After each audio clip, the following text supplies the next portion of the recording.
Selanjutnya mari kita simak, kita dengarkan, kita renungkan, pasang telinga, pasang hati untuk mendengarkan kajian kitab suci Al-Quran yang akan disampaikan oleh guru kita Ustaz Khairil Musabani. Kepada beliau waktu dan tempat dipersilakan. Shallu ala Nabi, sallallahu ala Muhammad.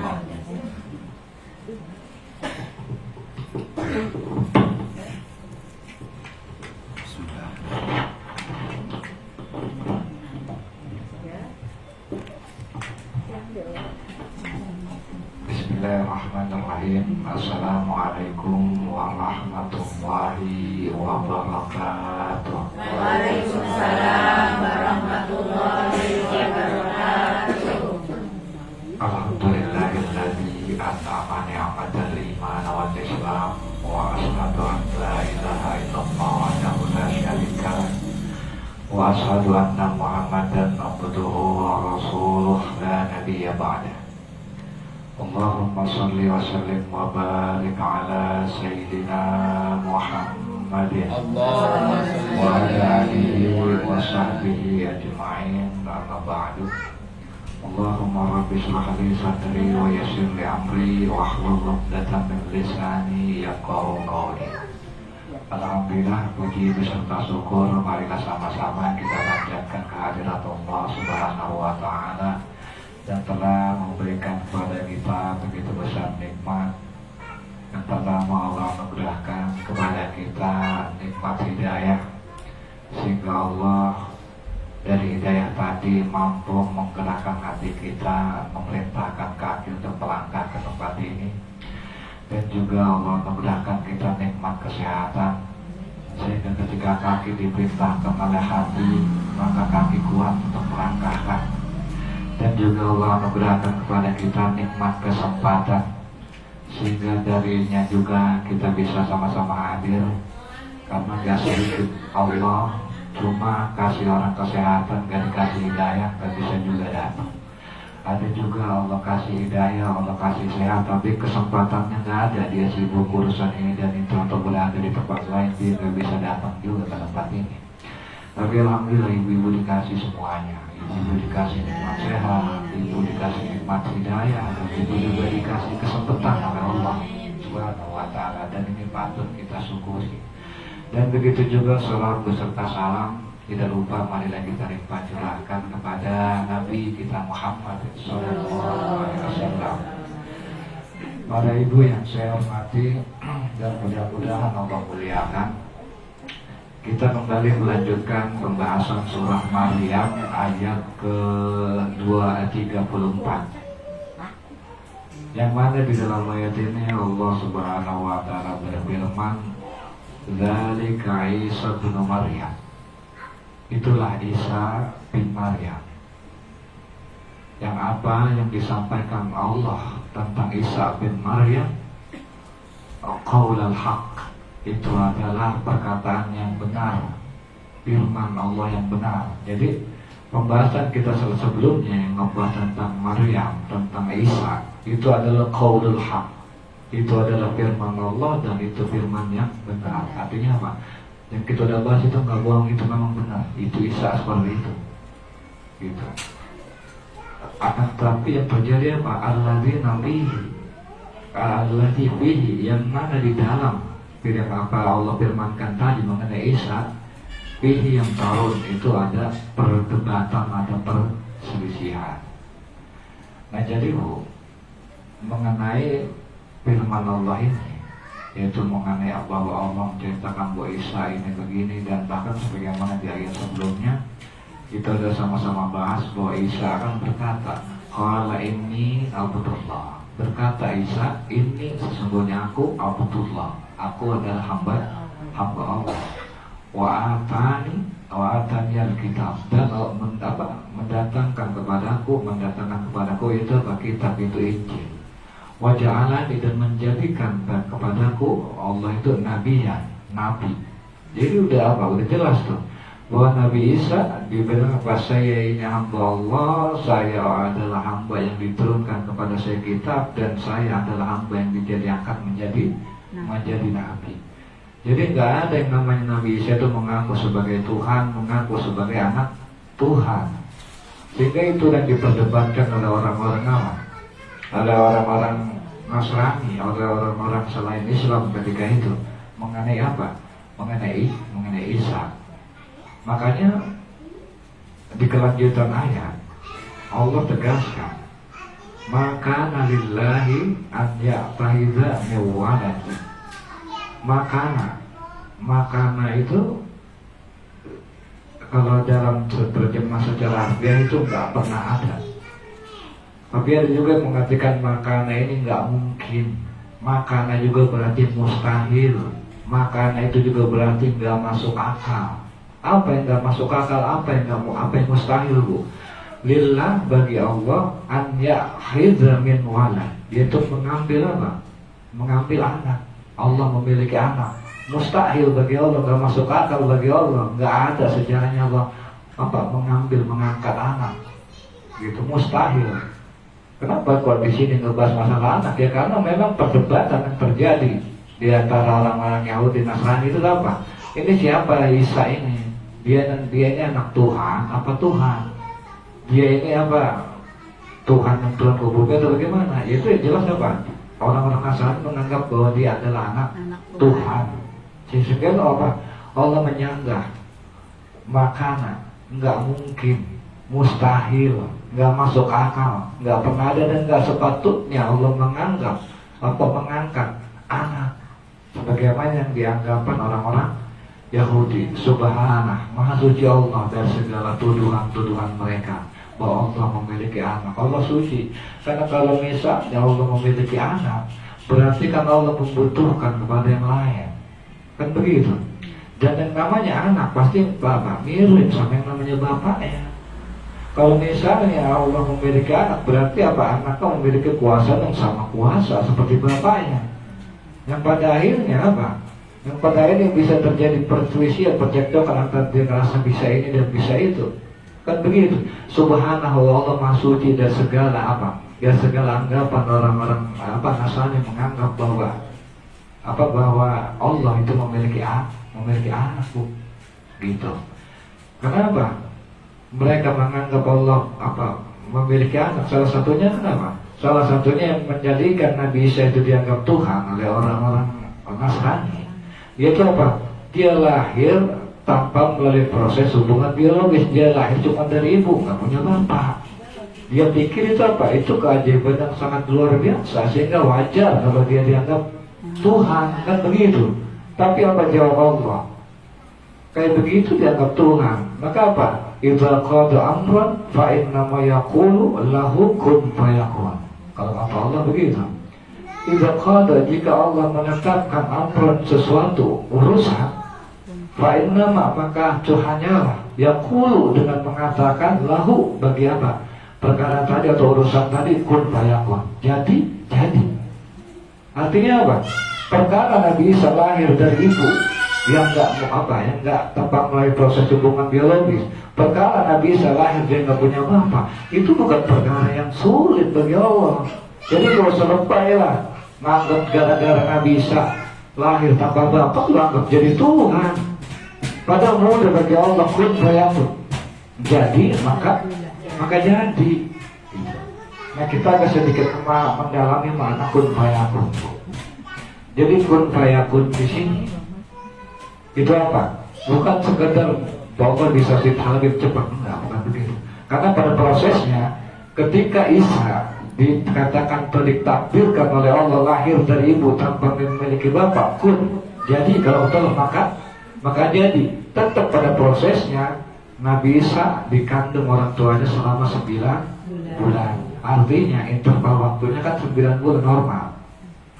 Artinya ketika Allah katakan kun, maka apa? Faknya di situ merupakan proses untuk kejadian. Tak ketika Allah udah katakan kun, berproses itu nggak ada yang bisa ngalangin. Fayakun, pasti jadi. Gitu. Nah, begitu pun kita mencerminkan diri kita, Bu. Ibu pengen nggak Allah katakan kun, jadi ahli surga? Pengen kan? Fayakun, maka jadi ibu ahli surga. Pengen kan? Cuman yang ibu harus perhatikan faknya, prosesnya. Adakah ibu dalam hidup ini berproses seperti orang ahli surga? Adakah ibu dalam hidup ini berproses mencari, menggali petunjuk Allah yang ada di dalam Al-Quran? Adakah ketika ibu sudah paham yang ada di dalam Al-Quran, terus ibu ngamalin isi kandungan daripada Al-Quran? Kalau ibu bisa menjawab itu semua dan ibu merasakan dan ibu bisa menjawab dengan pertanyaan yang baik, iya saya sudah menggali isi kandungan Al-Quran, saya sudah mengamalkan isi daripada Al-Quran, maka nggak berlebihan ketika Allah katakan kepada ibu, kun, jadilah kamu ahli surga, fayakun, maka kamu bakal jadi ahli surga. Artinya apa, Bu? Perhatikan faknya, perhatikan prosesnya. Kita melihat ke diri, ada nggak kita dalam hidup ini berproses dengan baik? Ada nggak kita dalam bertetangga berproses seperti apa? Tetangga yang Allah ajarkan, tetangga yang baik, menjadi istri yang baik dalam proses kita menjadi istri, menjadi orang tua. Ada nggak kita adalah orang tua yang berproses mendidik anak, membantu rumah tangga dengan baik? Kalau memang itu ada, ibu boleh berharap mudah-mudahan ibu semua yang ada di sini menjadi ahli surga, ditakdir sama Allah sebagai ahli surga, begitu. Nah, di kelanjutan ayat Allah Subhanahu wa taala berfirman, wa innallaha, dan sesungguhnya Allah Rabbi adalah Tuhanku, wa rabbukum, dan Tuhan kamu sekalian. Fa'buduhu, maka apa? Sembahlah dia Allah. Hadza siratul mustaqim, inilah jalan yang lurus. Artinya apa, Bu? Artinya di sini ditegaskan bahwa apa? Allah adalah Rabbi yang memelihara aku, yang menjaga aku, yang memberi rizkiku, ya kan itu, yang mendidikku, gitu. Dia adalah Rabbukum juga, Tuhan kalian semua juga yang memelihara kamu semua. Maka apa? Fa'buduhu, maka sembah dia. Hadza siratul mustaqim, ini adalah jalannya lurus. Padahal kan udah jelas tuh. Nabi Isa sudah menegaskan bahwa Allah udah begini, bahwa Allah nggak memiliki anak. Bahwa Isa udah jelas ngaku dia adalah sebagai hamba Allah. Dia ngaku bahwa dia apa diturunkan kepadanya dia itu kitab Injil. Dan juga dia, Nabi Isa menegaskan bahwa Nabi Isa diangkat jadi Nabi. Tapi yang terjadi apa? Di kelanjutan ayat kita bahas lagi,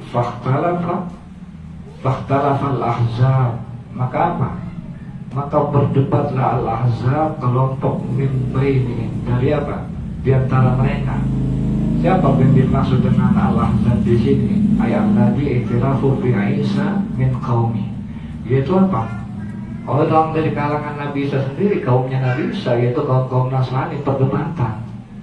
Makanya dulu sebelum Rasulullah lahir, ini jauh sebelum Rasulullah lahir, itu sekitar tahun 325 Masehi. Kalau Rasul kan lahir itu 570 Masehi, Bu.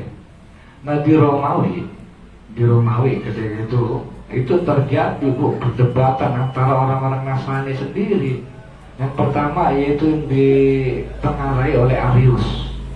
Jadi Arius ini adalah orang Kristen atau pendeta yang meyakini bahwa Nabi Isa ini adalah hamba Allah, Nabi Isa adalah Nabi Allah, dan Tuhan Allah itu adalah Esa. Ini Arius. Sementara ada pihak yang berseberangan, yaitu Alexander. Alexander ini berkeyakinan jauh. Dia mengatakan bahwa apa? Bahwa bahwa Isa adalah anak Tuhan, dan Isa adalah Tuhan, Trinitas, bagian daripada satu di antara yang tiga. Terjadi dalam perdebatan menyebar itu ke masyarakat yang ada di Romawi. Sehingga karena terjadinya perselisihan ini, perdebatan ini, si Raja Romawi akhirnya apa? Mencoba membuat musyawarah akbar atau sidang konsili ketika itu di Romawi. Kalau sekarang Roma, kalau dulu kita sebutnya Romawi. Nah di situ disidang. Karena apa? Karena penguasanya ketika itu lebih cenderung kepada menganggap bahwa Isa adalah Tuhan, maka yang dimenangkan yaitu Alexander, kan gitu. Sementara Arius yang menganggap bahwa Nabi Isa adalah Nabi, bukan dia Tuhan, dan dia juga bukan anak Tuhan, itu apa? Dikalahkan, disingkirkan. Yang pada akhirnya pengikutnya dikucilkan, dan akhir hidup daripada Arius ini apa? Diracunin, dimatiin. Maka agama Kristen yang berkembang sekarang adalah agama yang dibawa oleh Alexander. Dan pusat daripada Kristen ini adanya di Roma yang sekarang kita kenal. Artinya apa, Bu? Ternyata Yesus itu kalau kita mau jujur, dari Tuhan kan hasil voting. Ya kan Bu ya? Hasil voting gitu. Padahal apa? Padahal udah jelas bahwa Nabi Isa dulunya udah jelas ngaku dia ngakunya hamba Allah. Dia mengaku bahwa dia diturunkan kepadanya kitab yaitu Injil, dan dia mengaku bahwa apa? Bahwa dia diangkat menjadi nabi. Tapi ternyata apa? Ternyata jadi perdebatan. Fawailul lilladzina kafaru, maka kecelakaanlah lilladzina bagi orang-orang yang kafir. Kapan itu? Min mashhadi yaumin ajin, yaitu pada saat menyaksikan yaumin ajin, yaitu hari yang agung. Apa itu hari yang agung? Yaitu hari kiamat. Bagaimana maksudnya bahwa kecelakaan?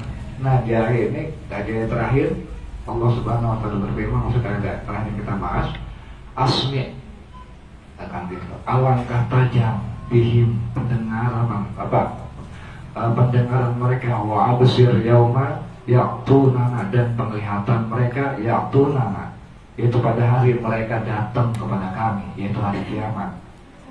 Lakin dzalimin, akan tetapi orang-orang zalim al yauma fi dhalalin mubin, pada hari itu apa? Berada dalam kesesatan yang nyata. Apa Bu maksudnya kalau Allah bilang pada hari itu orang-orang kafir asmi' bihim wa abusir, alangkah tajam dia punya penglihatan, alangkah tajam dia punya pendengaran. Ketika hari kiamat, kenapa Bu? Manusia atau semua, bukan cuma ini orang kafir itu, bukan, semua manusia ketika nanti di hari akhir, hari kiamat itu dia punya penglihatan tajam, punya pendengaran tajam.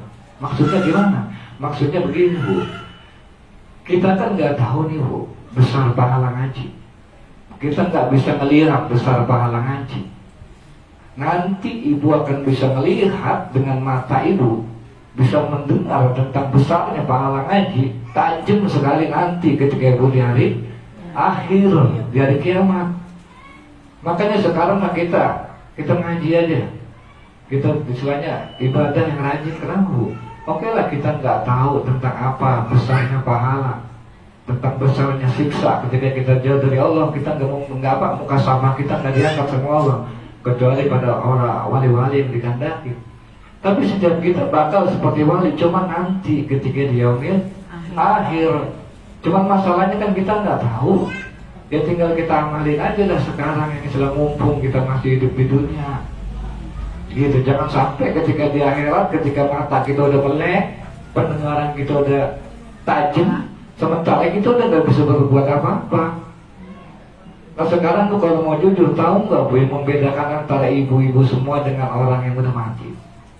Yang membedakan itu satu, yaitu tadi dia bisa melihat penglihatannya tajam, pendengaran tajam.